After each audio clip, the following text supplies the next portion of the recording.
Hello and welcome to Season 2 of 180 Degrees. For the next 8 episodes, we're sharing stories from people across Ireland working towards a cleaner energy future. We chat to the people who are making a real difference in the area of sustainable transport, home energy, and in our communities. We hear from businesses who are cutting carbon emissions, and we learn how energy research is shaping Ireland's future. 180 Degrees is brought to you by the Sustainable Energy Authority of Ireland and is supported by the Government of Ireland.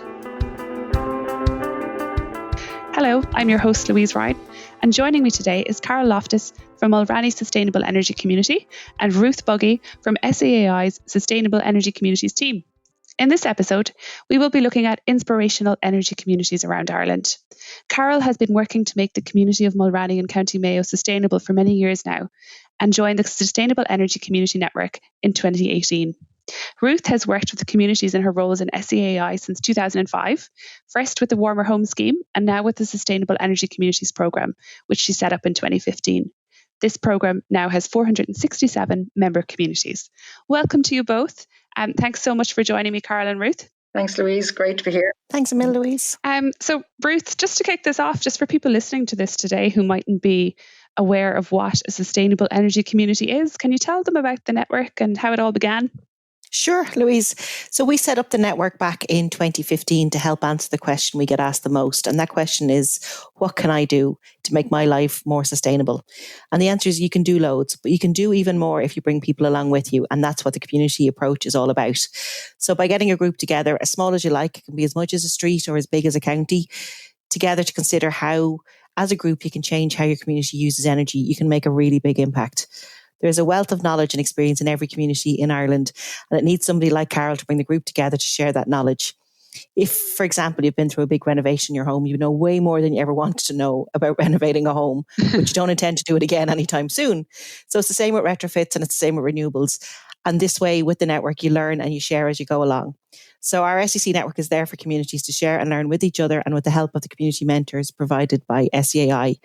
As Louise said, we've almost 500 member communities, and that's huge. And it's far more than we ever thought we would have in a network and that we could hope to engage. It doesn't mean that these communities are active all the time, but it means 500 communities at least today around Ireland want to change how they use energy. And that's a great first step. So we're delighted to be able to have Carol with us to talk about her experience in leading her community in Mulranny. Absolutely. Carol, can you just tell us a little bit about the community of Mulranny? Kind of what makes it special, what makes it stand apart? Yeah, well, I suppose, Louise, Mulranny, first of all, is an absolutely stunning location here in the shores of Clew Bay. It's absolutely beautiful. There's a very vibrant community here with a lot of active community groups, and many of them do have a kind of a term for them, like a green kind of a theme. There's our own group, we're called the Mulranny Green Plan SEC group. There's an environmental group. There are also clean coasts. We've tidy towns. We've a gift of hands group to make recycled materials. And we're just, as a men's shed activation, it's like for a very small community, we have a lot of groups, and it's a very vibrant community, I have to say, and a great community to live among. Oh, it sounds great. It. Yeah. How did you first get interested in sustainable energy, Carol?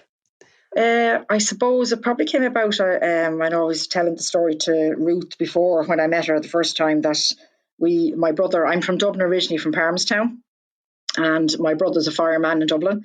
And he was working in Kilbarrack Fire Station, and that fire station was the world's first carbon neutral fire station. Wow. And I used to hear my brother Paul talking about all the great things they were doing there. Now, I was living here at the time, and one weekend I was up visiting. I said, John, I'm going to go out now and see what they're doing out here. And I met the guy called Neil McCabe. He's another fireman. He's called the Green Fireman, and he devised this thing called the Green Plan. And I just thought it was great. It's where you try to, it's like green schools for communities. And you kind of pick a building and you try to make that building as sustainable as you can and do as many different initiatives as you can to make that building sustainable. And we did a lot of things there. And when we were researching all this kind of stuff for what we could do with buildings in the community, we spotted an advert for an energy event in Belmullet. And we decided we'll go down to that. This looks like could be something of interest here for us, a few of our group. And we met Ruth there. And yeah, that's how we heard about the Sustainable Energy Community there. And Ruth invited us to another event in Athlone. I think it was actually, there was only about 50 communities at the time, I think, when we went to that event in Athlone. And we got to meet a lot of the people who were involved in their own SECs and hear what they were doing. And how it would work out for them. And we said, yeah, this is something that could be of benefit to the community here in Mulranny. And we decided we'd join up. Great. That's brilliant, Carol. And I still remember that day in Balmullet that we did meet, and from one stunning location to another. And it really was a case of how people could come together and engage. And the Balmullet work was coming out of our work with the Atlantic Marine Energy Test Site. So there's a community engagement aspect to that ocean energy unit. So it was a really good opportunity to meet the wider community. And I know it's still quite a distance for you to come all the way out to Balmullet from Mulranny. How did you find bringing people together and getting them involved in the sustainable energy community now that you've decided to set one up coming out of that meeting? How did you bring other people in with you? What we did was we decided that we did some things in the tourist office. We decided to call a meeting, and we advertised it as, are you interested in saving energy? I think, and things like that. And we invited the community. I think you actually came to that meeting, Ruth, and you spoke at that meeting. You met the community. We had it in the Mulranny Park Hotel. Yes. Yeah, and then we had, we're lucky here in Mayo that we have a great climate action officer, Laura Dixon. And Laura's been very helpful with us for a lot of initiatives here in Mulranny. And Laura came and she spoke. And we had Clara ICH, they're an energy group in Claremorris. They explained all about the grant schemes and things like that. So, people were just very interested in it. And on that night, we got a few new members to join our group. They signed up. And, once we started to make a few changes at the tourist office, people got more interested. And it just kind of went from there. How many kind of members do you have now, Carol? Yeah, well, we probably have 7 steady members that have been there kind of since I suppose we probably had 3, there was 3 or 4 of us at the beginning, probably 3, and then we got 4 at that event, and that made us up to 7. And then we have people then who kind of drop in and out for different things. So I suppose altogether we probably have about 10, but there's probably a core group of 7 that are on the committee. Carol, can you just tell us a little bit about the different roles that are within the group? Do people have different roles, are very defined roles, or kind of do you all work together? Yeah, no, we kind of more or less really work together. I mean, we're all community volunteers. I have to say we're all women as well. I should throw that in there. I don't know how that is, but anyway. So we all really work together. There's no defined, I'm the chair of the group. We have a secretary and we have a treasurer. So we are and we have a constitution. So we are properly formulated. We do operate that way. And we have regular meetings and an AGM and that kind of thing. But we more or less, all of us kind of do the work together. We don't really have any defined roles. Everybody contributes to the meetings, and if any work's to be done, someone will volunteer to do something, or if we're, filling in any forms or application forms, we'll do it together. So we kind of work together, really. There's no literally, defined roles as such. Lovely. And that works well for us. I mean, maybe other groups might work differently. They might have, a certain area of expertise, but we're, just ordinary people, just trying to do our best to try and help the community and save energy. And we don't really have any particular skill set. We're very enthusiastic, I'd put it that way. That's the best type of skill set, enthusiasm. Yes. Ruth, do you find that as well, that with, in all the different groups around the country, that it's just a group of individuals that come together and they're just working together, or is there kind of defined roles in other communities?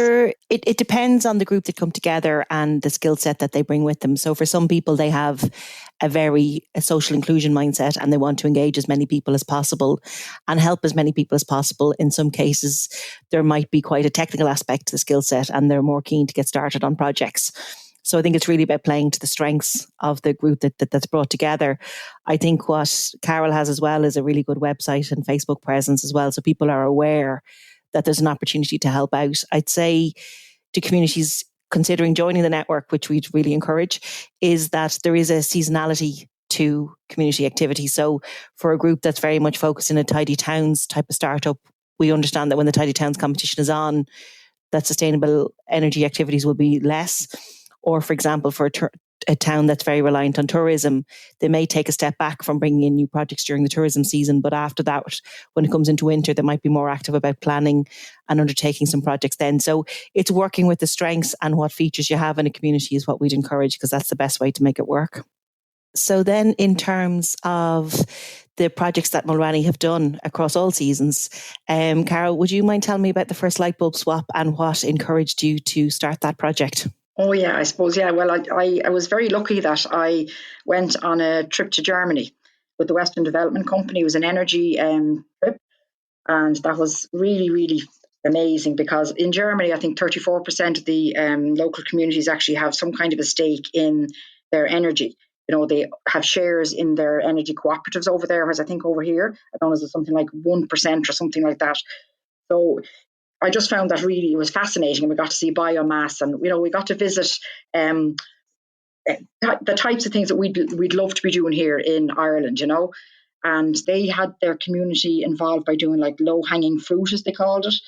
They had a light bulb exchange, and I said, "God, this is a great thing. I think we'll try that in Mulranny." And we had another event in our local school, and we encouraged all our community to come along and bring their high energy bulbs with them, and we'd exchange them for low energy bulbs, just to let people think about their energy uses. Just a little simple thing. And we swapped, I think, over 150 bulbs that day. Like, we are a very small community, and it was really good. And we've gone and given a few talks to some of our local community groups, and we bring some light bulbs with us, and we raffle them off as prizes. Just let people know what we're doing, and it's just a simple thing to do. I have to say the SEAI supported us when they found us a sponsor for the bulbs, and some other SECs have also done that event now. They're doing that event as well, just to try and encourage people to start to think about energy in a small way. I think that's lovely that it seems like a really small thing that you could start to do, and it's not really that daunting maybe for a group starting out. Yeah, a really simple thing to do, and people liked it and everyone understood it, so that was really important, and it encouraged people as well to come along to the event. So we got a lot of people come along because they were getting a free light bulb, or a couple of free light bulbs, and it was good. They got a do anything for something free. Yeah, no, but it was nice, and got started the conversation about other things then that people could do maybe to save energy, when they came to our event. We got to have a chat with them on that, and they got to meet the children in the school, and they're doing their Green Schools Energy, they're doing Global Citizenship Energy. So they got a chance to meet the committee of the Green Schools, and they gave them a tip sheet, and they got to chat to them about energy. So it was a lovely event, and the light bulb did help. Light bulb exchange. That was the first one in Ireland. Oh. So we were delighted with that. Yeah. Carol, so the tourist office in Mulranny, when we were chatting to you before, it seems to really be at the heart of the community.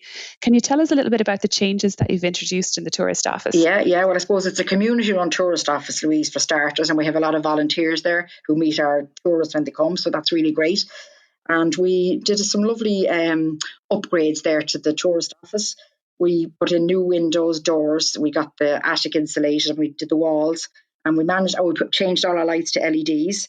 And we're doing a kind of a little innovative thing there. We're actually burning invasive species rhododendron in the stove. We took out the chimney and put a stove in.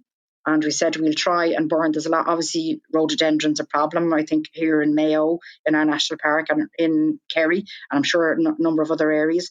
And this could be an opportunity for our community and maybe communities in Kerry to use that rhododendron as a biofuel or something. It gives off fantastic heat. How did you think of that, Carol, though? Do you know, did you see it somewhere else? Or? We just were looking for things to do, and we were a member of Mulranny Environmental Group as well, and we were hoping we might be able to do something with rhododendron, because it's really starting to take over here in the village. It looks beautiful in May with the pink flowers, but we all know that it's a disaster for our biodiversity. It kills off all our native plants and hedgerows. So we just thought, look, we'll see if we can do something with it, and we just thought, look, we'll try and burn it, and we'll cut it and store it. And that's what we've been doing, and it's really a fantastic fuel. Wow.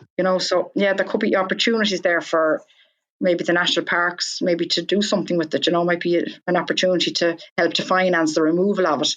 And you mentioned to us before, Carol, that on days like today, you also provide shelter and free warming up for people who might stop by on a bike that have been drenched, that they can come in and use that rhododendron.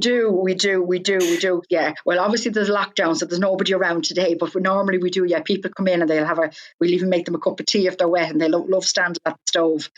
And we'll tell them about the rhododendron and about the different things that we're doing in the tourist office. We have a book exchange there, and we have light bulb recycling at the back, and we have battery recycling. We have, recycling for paper and our cardboard and that kind of thing in the port when people come in. So they get to see what we're doing there, So, and we have Mayo's first water station was installed there at the tourist office. We commissioned it. We couldn't get one anywhere. We could only get one from Australia or America. So we actually commissioned one to get it made especially, because we didn't want the carbon footprint of bringing one in from abroad. And we have that on the wall of the tourist office, and we have a little app that goes with it, and it tells us how much water has been dispensed and how many plastic bottles we've saved. And we can tell people about that. Wow, Carol, that is incredible, isn't it? Brilliant. So people love all that, and it's good for tourists to come in. I think if they see that you're trying to be sustainable, they're aware of it then when they come to visit you, Yeah, you pass on the mindset. Yeah, very much so. Yeah. In the work you did with the local school and you hosted the light bulb swap there, you've also done a Make Mulranny Cozy campaign with the school, and the school has been involved in a number of different projects. Do you mind telling us a little bit about that? Yeah, well, I suppose the kids are great, really. I mean, they're fantastic. So I really, they wanted to be involved when we were doing the Let's Make Mulranny Cozy. So they came up with the questions. They had a little questionnaire for everybody that came in. Do you have your kettle full for a cup of tea? Do you close your curtains at night? And it about 12, no, they actually had 20 questions. And they asked people to fill in all those questions and, how they're getting on. And then when they were leaving, then they gave them a tip sheet, with a different scenario, how they could actually save energy. Only half fill your kettle. Do close your curtains at night. Don't have a bath, have a shower. Little things like that. So, and they got to chat to people and they explained about the other things they're doing in the school. They have all their other normal things that they do, they cycle and they go on their scooters to school. So the local community got a chance to talk to the children about what they're doing for their own Green Schools flag. So that was lovely for them. And it was nice to have the children involved. Very much so. And the pictures are great that you have on the website as well. They're very enthusiastic as well. And I think you have to inspire the students as well if you want to make a change as well. And you probably find that they're educating the parents at home and everything. And it's really inspiring. Yeah, they sent the survey home then to their homes to be filled in. So the whole family had to get involved. The whole family had to get involved as well. Yeah, no, they're a great little crowd. Yeah, the children are great. And obviously, Carol, Mulranny is, as you were mentioning, a stunning place. And we were talking about tourism there in the tourism centre. Does that kind of bring challenges along with it in the fact that there's probably a lot of homes that are used as holiday homes and possibly people aren't as interested in maybe kind of insulating their homes when they're not there full time? We've an awful lot of holiday homes here. I think it's probably it's more, just slightly less than half of our holiday homes. We do have a lot of holiday homes, and it's a lot of them we wouldn't even know some of the people who own those holiday homes because they would only be here for the summer, or else they just rent them out. And we don't even see them at all that have caretakers to look after them.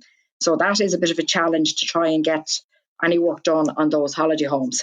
But we're concentrating as we can only do what we can do. So, we've got some, we did 15 BERs on local family homes here in the village in February. And we're hoping that we will be able to do a Better Energy Communities grant with some of the people who got those BERs don't want to get some work done. So hopefully when we get back to some kind of normality, that we'll be able to help those people out. That'd be fantastic. Ruth, do you want to just tell people a little bit about the Better Energy Community grants there that Carol is talking about? Sure. There's a capital grant programme that hopefully will be in a position to offer up to about €45 million for communities to take action in their local community. In addition to that, there could be a sister programme as a pilot to activate communities and make it a little bit easier to apply for the funding and for communities to deliver the projects themselves. So both of those opportunities will make it possible for communities to identify the action that's necessary, and then through working with the likes of the Energy Master Plan process that we have, identify the best projects for the communities to undertake and then be able to apply for funding. So we talk about the community journey as being about learning and planning and then doing. So the network itself is the learning part, and the planning is about an Energy Master Plan process. So we know that Mulranny has done their Energy Master Plan, and we'll ask Carol to talk a little bit about that. But that helps inform the types of projects that are best suited to the community and what the possible costs and paybacks would be. Carol, how did you find the Energy Master Plan, and how does it help inform the projects you want to do in the future? Yeah, well, I suppose it was great, the supports we get from the SEAI. Like, we were appointed mentors, Energy Cooperatives Ireland, I have to say, Cormac and Lou and Vincent, they helped us out. And then we had consultants then to help us with our Energy Master Plan. That was Plan Energy in Sligo. And they were a fantastic help to us. So what we decided to do was we decided that we'd get our consultants to actually meet with all the businesses in the community, in the village, just to visit their premises and see could they offer any free advice, or so that was very helpful, and some of them have made some changes already because of that advice that they got. And we have our Energy Master Plan. I said at the moment we can't do a lot with it because we're in lockdown, but we will be hoping to that we have a register of opportunities as well that kind of guides us as to what we can do going forward. Get so many houses retrofitted and get more BERs done. And it's kind of like a stepping stone, one after the other, as to what we can do.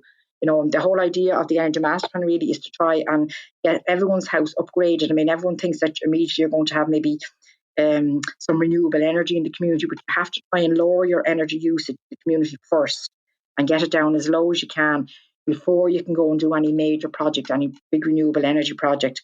So that'll be our plan, to try and help people to make their houses warmer and more energy efficient. And then maybe we look at doing something with renewable energy. That's the way we're going to work it. So that's your long-term plan, Carol? That's our long-term plan, yes. Yeah. I suppose some people think it probably does happen overnight, and maybe that insulating and lowering your energy probably isn't the most glamorous thing to be doing, but that is really where it starts, isn't it? It is. Well, that's where you have to start, because there's no point in your house being cold and then you put on a solar panel or it's not going to help. So you have to insulate your house first. I'm only learning all this stuff myself since I got involved in the SEAI. It's been a really fantastic learning experience for us all, It's been so helpful.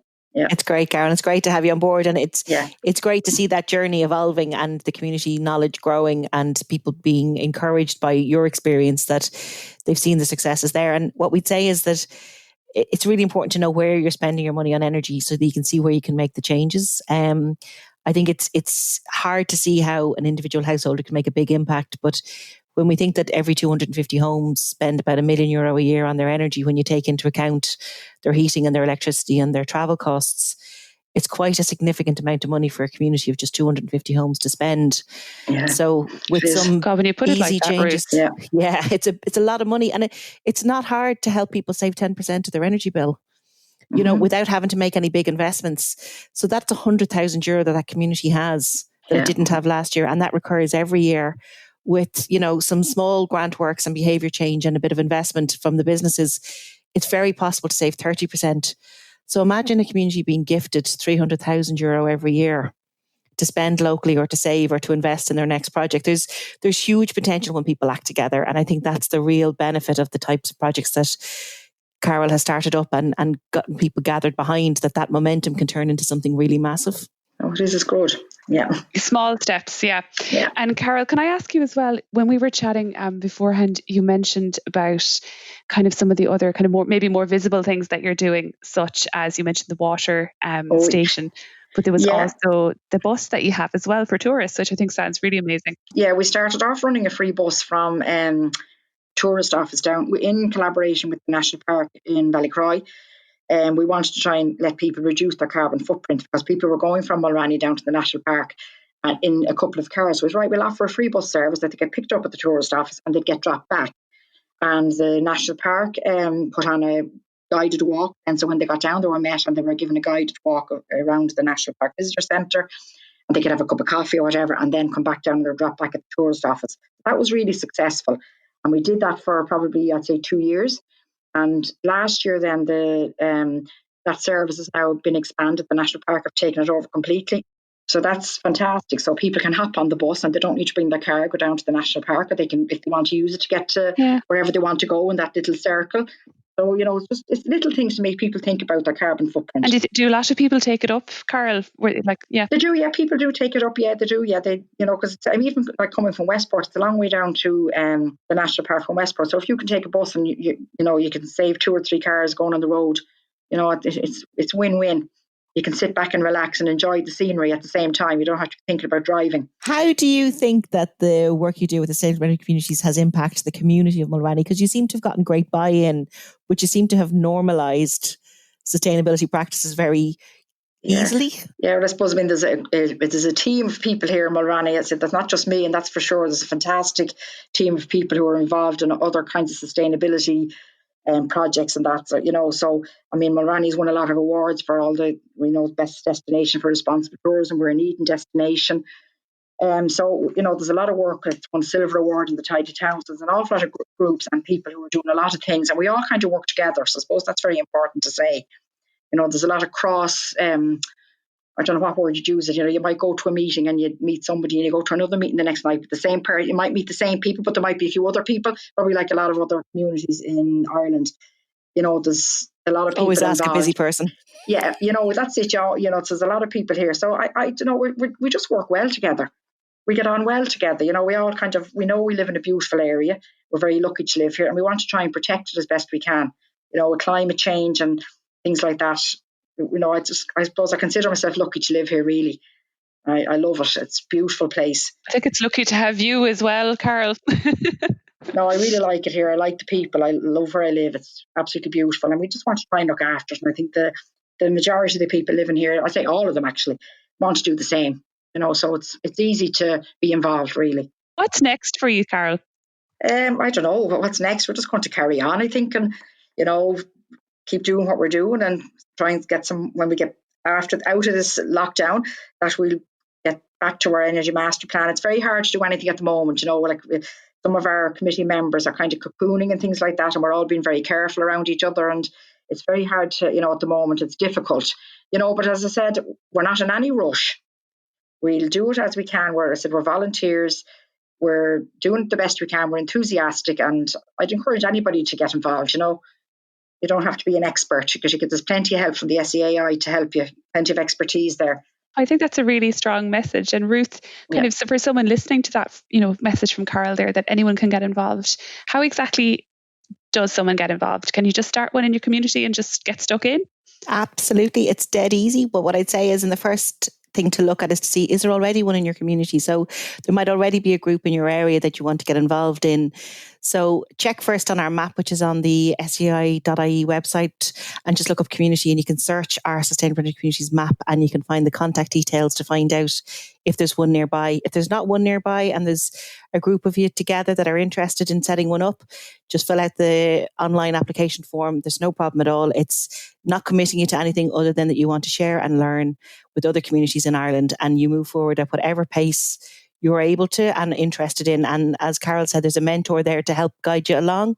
There's no rush. There's absolutely no obligation on you to undertake any sort of project at all. It's literally there just to share and learn. And then when you're ready, we'll help you along with the next steps in your community journey.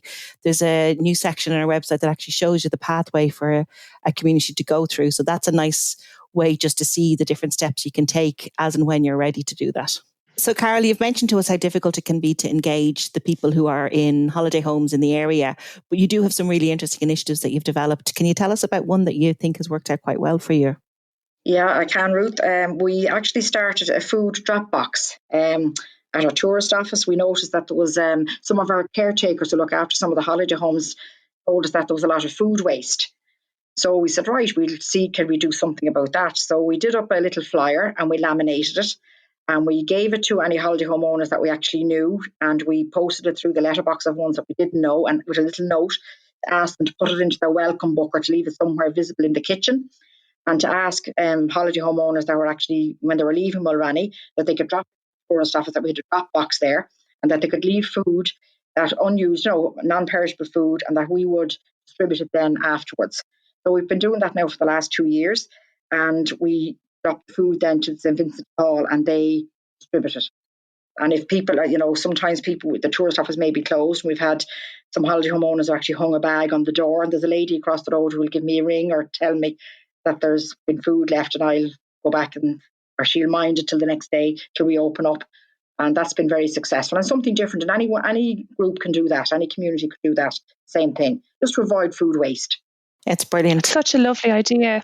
Yeah, it really is, and really impactful as well. And they're avoiding waste, but also providing a benefit to some members of the community as well. So exactly. I think it's I love that idea, and I've seen it in my own community where they have a little library that people can leave books and leave a book and take a book and things like that. Yeah. So I love that idea, that leave the food that you didn't use for someone else. It's just really generous. Yeah, and it makes people think as well about their I think themselves when they're on the holiday about, we have a leave no trace. So on the back of that, actually, we use that as well.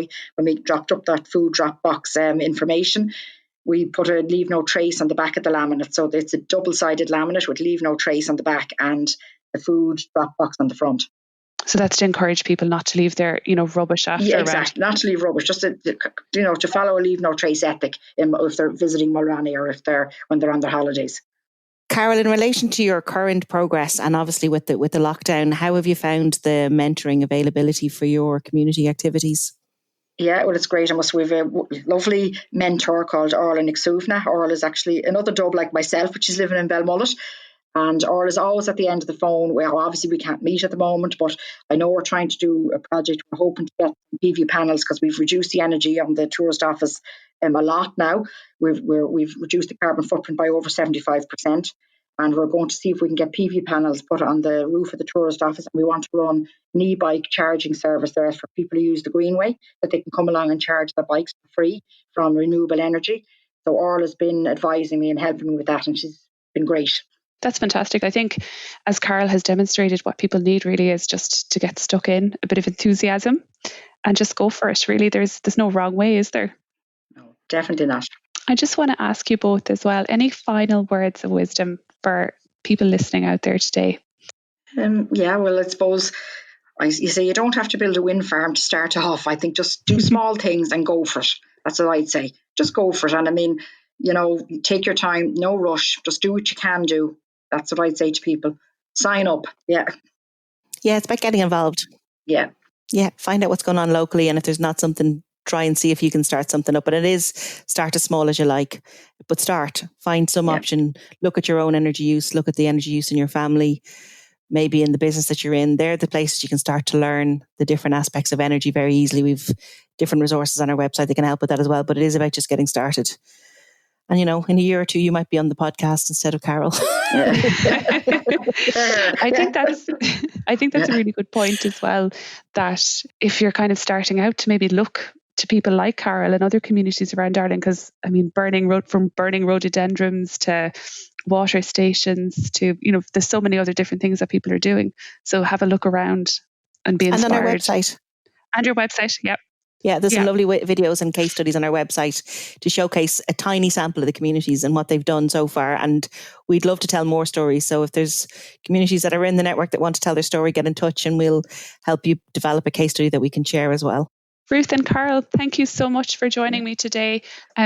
We hope that our listeners have learned a little bit about our sustainable energy communities around Ireland and the inspiring work that they're doing.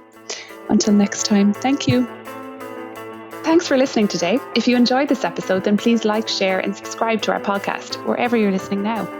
You'll find previous episodes on our website, seai.ie/podcast, along with information about our grants and supports.